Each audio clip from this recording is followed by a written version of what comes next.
Je suis bien obligée de le vivre. Alors, où on vieillit, Il existe un silence plus assourdissant que le crépitement de 1000 flashs. C'est un silence choisi, cultivé pendant un demi-siècle derrière les hauts murs de la Madrague. C'est le silence de Brigitte Bardot.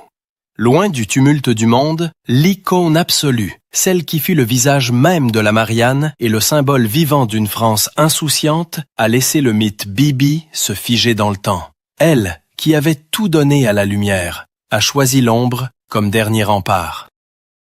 Mais le silence des icônes n'est jamais une fin. C'est une attente. À l'aube de ses 90 ans, alors que le monde ne l'attendait plus, sa voix s'est de nouveau élevée.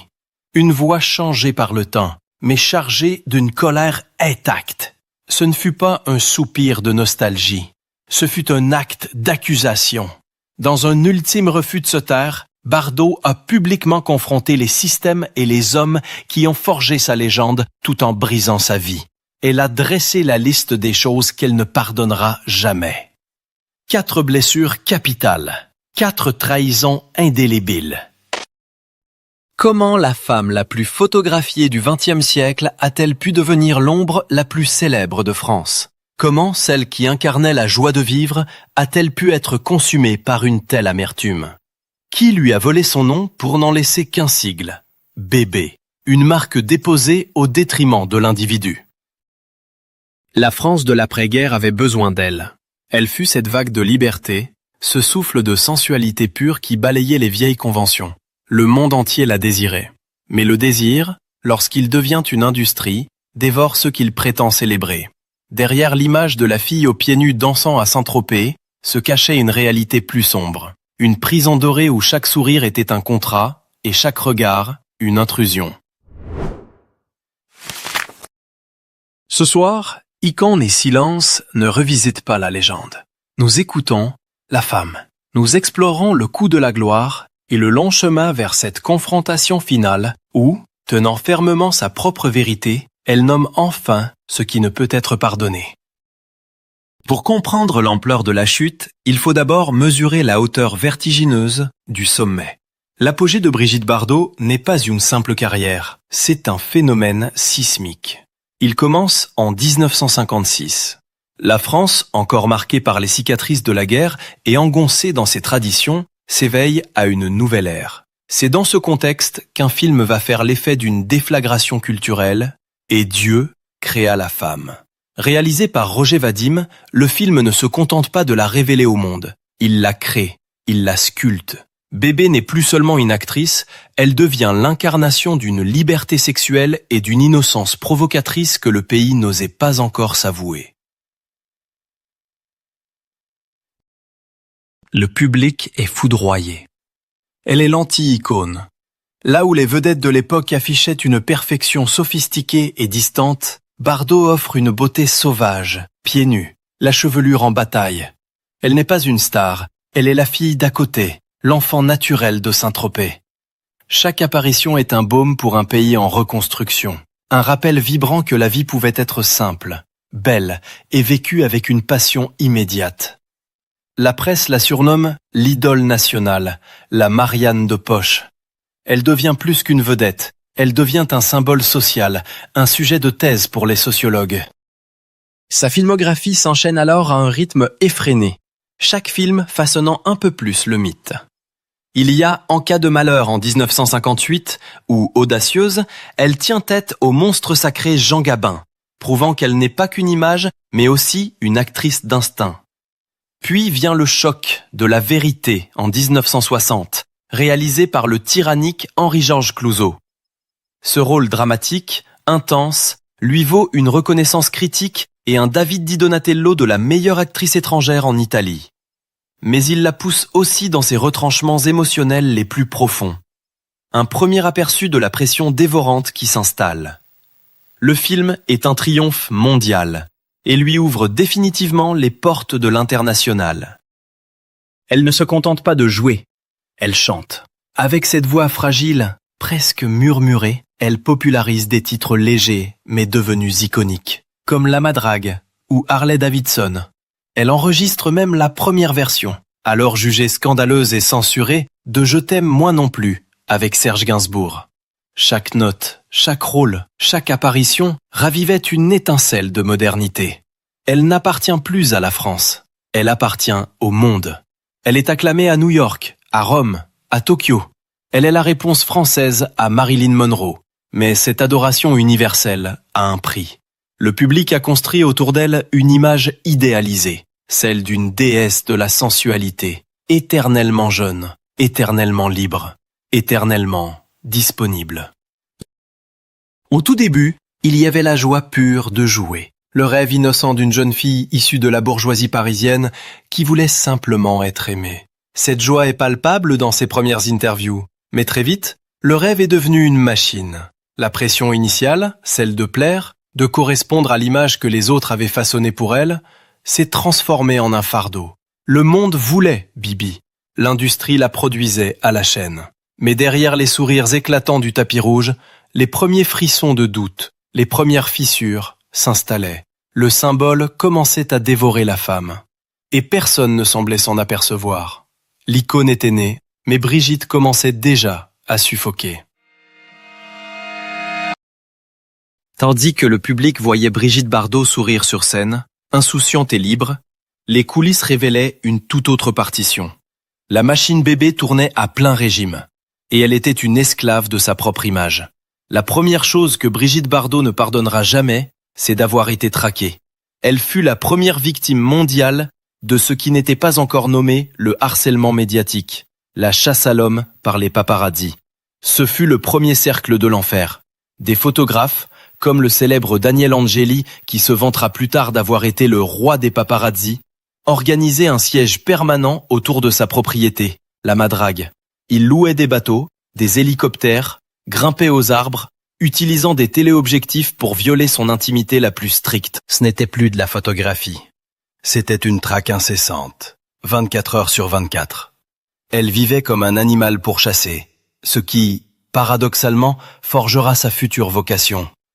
Cette pression médiatique écrasante la privait de toute vie normale, la poussant à un isolement forcé et à une paranoïa justifiée. Le deuxième système auquel elle ne pardonnera pas, c'est l'industrie elle-même. Le show business qu'il avait créé la dévorait. Les contrats étaient souvent inéquitables, signés à la hâte par une très jeune femme peu consciente de sa valeur marchande. Le producteur Raoul Lévy, l'homme derrière Et Dieu créa la femme, l'a considérée comme son produit, sa création. Dans son autobiographie initiale Bébé, elle décrira ce sentiment d'être un objet, une poupée que l'on habille, déshabille et manipule au gré des exigences du marché. L'autonomie n'existait pas. On lui dictait ses choix de films, ses apparitions et même ses silences. La pression des réalisateurs était parfois brutale. Le tournage de La Vérité avec Henri-Georges Clouzot est resté tristement célèbre. Le réalisateur, réputé pour son sadisme psychologique afin d'obtenir des émotions pures, la poussa à bout, exploitant ses failles et ses angoisses jusqu'à la tentative de suicide. Le public voyait un triomphe à l'écran, mais en coulisses, l'actrice était détruite, utilisée comme un simple instrument pour la vision d'un autre. Cette exploitation n'était pas seulement professionnelle. Sa vie privée était devenue un spectacle public. Chaque histoire d'amour, chaque mariage, chaque rupture était disséquée sur la place publique, alimentant le mythe de la croqueuse d'hommes, tout en niant à la femme le droit à l'erreur ou à la simple intimité. Elle n'avait pas le droit d'être fatiguée, pas le droit d'être triste, pas le droit d'être mère, sans que cela ne devienne une affaire d'État. L'image publique de la femme libre était un leurre total.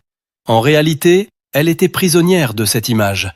Elle devait être bébé en permanence, un rôle épuisant dont elle ne pouvait jamais se défaire. Ni sa famille, issue d'un milieu bourgeois strict qui voyait sa carrière d'un mauvais œil, ni l'industrie, qui ne cherchait qu'à capitaliser sur son succès, ne la protégeait. Elle était seule. Le contraste entre l'icône glamour adulée par des millions et la jeune femme angoissée, recluse chez elle, était total. La gloire avait un goût de cendre. Lorsque les projecteurs s'éteignirent, ce ne fut pas progressif. Ce fut une déflagration. En 1973, au sommet absolu de sa gloire, Brigitte Bardot annonce qu'elle arrête le cinéma.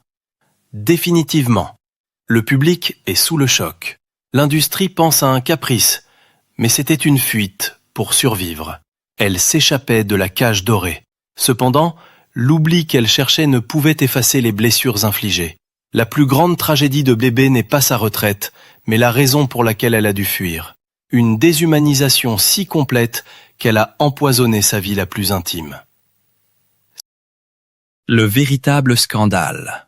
La confirmation publique de cette tragédie éclatera bien plus tard, en 1996. Après des décennies de silence relatif, Bardot publie son autobiographie, Initiale Bébé. Le livre est une bombe.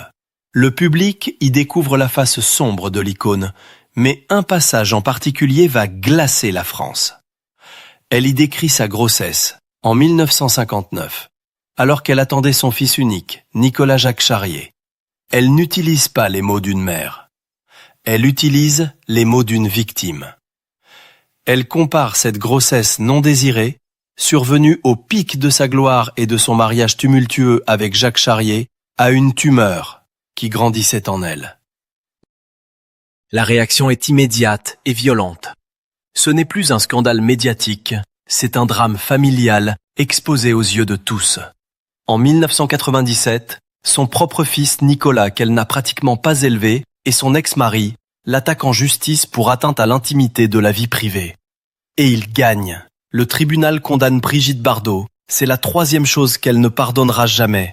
Non pas à son fils, mais au système qui l'a tellement vidé de sa substance, tellement objectifié, qu'il a rendu cet instinct maternel impossible.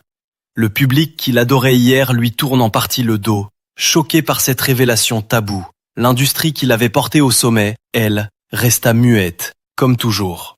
Cette condamnation judiciaire fut le sceau public de sa plus grande blessure privée. Abandonné par le système, et désormais en rupture publique avec sa propre chair, Bardot s'enferme alors pour le bon à la Madrague, dans un silence désormais chargé de cette amertume indélébile.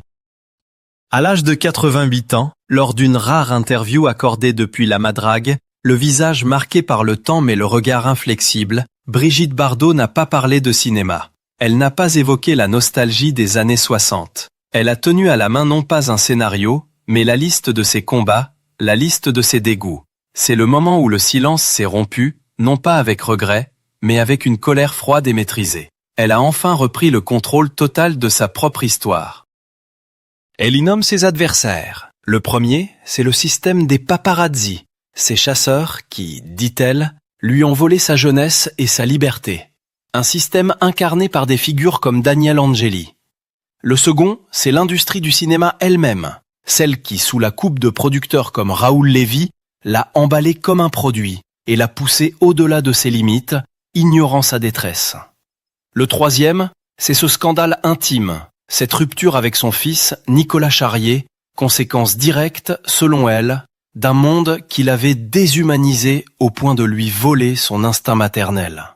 Ces blessures ont été publiquement confirmées, certaines même par des décisions de justice. Mais c'est la quatrième chose qu'elle ne pardonnera jamais qui donne un sens à tout son silence. C'est la cruauté. Ayant elle-même été traquée comme un animal, Bardot a reporté toute son empathie sur la cause animale. Et c'est là que sa confrontation devient la plus virulente. Elle ne pardonne pas au système de pouvoir leur indifférence. Elle nomme publiquement, dans des lettres ouvertes au vitriol, les plus hauts dirigeants de l'État. Elle confronte Emmanuel Macron, le président en exercice, le traitant publiquement de lâche, dénonçant son inaction face à la souffrance animale, que ce soit dans les abattoirs ou face à la chasse. Elle n'a plus peur de choquer, ni de déplaire. L'icône qui devait plaire à tout le monde est morte depuis longtemps. Reste la femme qui n'a plus de compte à rendre. Cette prise de parole tardive n'est pas une demande de compassion, c'est un acte de libération. En nommant ce qu'elle tient pour responsable, du producteur qui l'a exploité au président qui l'ignore, elle ne cherche pas à réécrire le passé, elle cherche à en exposer le prix. Le public, habitué à son silence, reçoit ce choc avec un mélange de respect pour son courage et de malaise face à cette colère qui ne s'est jamais éteinte. Bardot, dans cet acte final, démontre que le véritable pouvoir n'est pas dans la gloire, mais dans le droit de dire non et de ne jamais pardonner à ceux qui ont transformé vos rêves en cauchemars.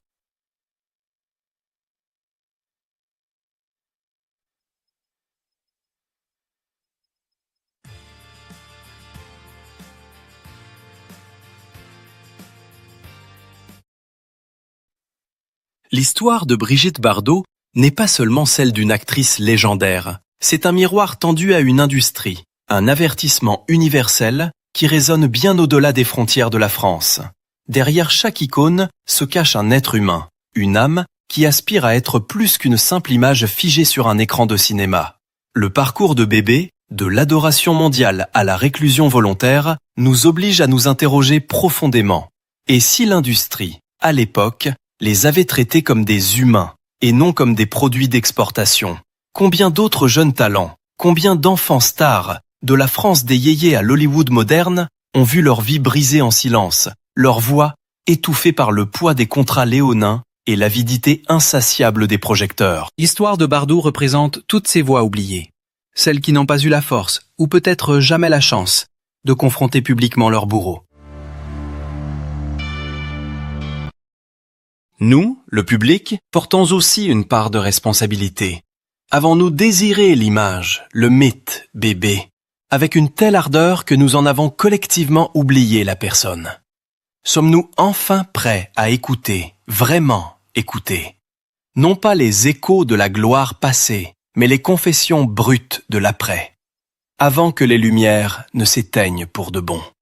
Écouter ces longs silences n'est pas un acte de nostalgie. C'est un devoir de compassion, un acte de réparation symbolique. C'est reconnaître que le prix de la gloire est trop souvent payé en larmes, en solitude et en pardon devenu impossible. Le droit d'être écouté, même des décennies plus tard, est un droit fondamental. Aujourd'hui, nous écoutons la voix de Brigitte non pas pour juger ses choix ou ses colères, mais pour comprendre le coût de notre propre fascination. Et peut-être, enfin, pour changer notre regard sur ceux que nous élevons au rang d'icône. Comme elle l'a dit elle-même, résumant sa propre existence dans une formule lapidaire et puissante, « Je ne cherche pas le pardon.